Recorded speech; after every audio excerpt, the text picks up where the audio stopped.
How you doing, sir? It's a pleasure to meet you.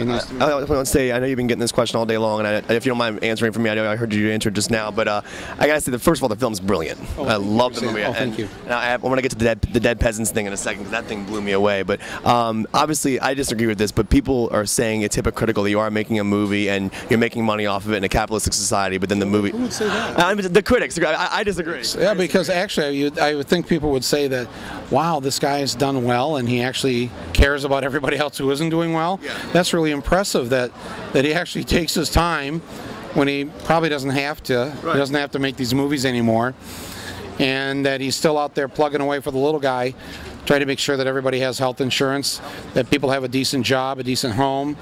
14,000 people lost their health insurance today in this country. 14,000 today alone. 14,000 will lose it tomorrow, and 14,000 the next day. We are in a serious crisis, and who's going to stop the bloodletting here? You know, so here I am, and I'm trying to do my best to do that, and I love that question that people ask, because it's kind of like, can you imagine the reporter saying to Thomas Jefferson or John Adams or George Washington, hey, you guys have made a lot of money, you're wealthy landowners, what are you doing complaining?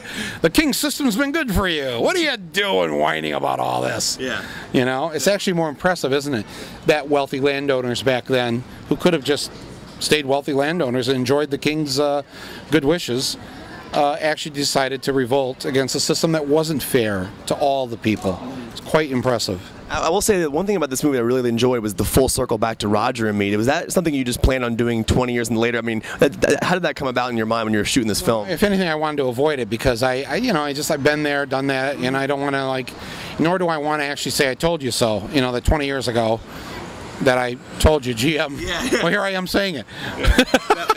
What do I say? I don't know. 20 years ago, I tried to warn people about General Motors. I feel bad. If you don't mind, one more question. The dead peasants thing in the movie, I don't want to ruin anything, but that was the one thing that just stunned the hell out of me.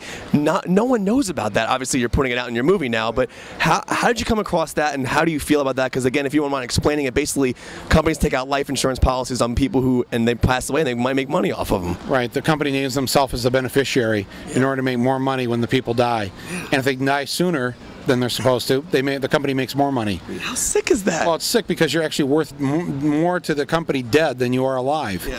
So, there's a lot of things in this film like that people are going to see for the first time, things that you're not told on the nightly news. I interview airline pilots for our major airlines that are on food stamps. Yeah, that was a wild scene. Yeah.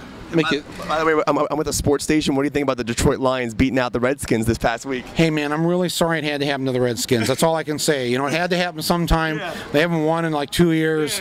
Yeah. I guess if anything, I just want to say thank you to the Red Sox. I mean, the Redskins and the Redskins fans for allowing us to have at least one victory this year.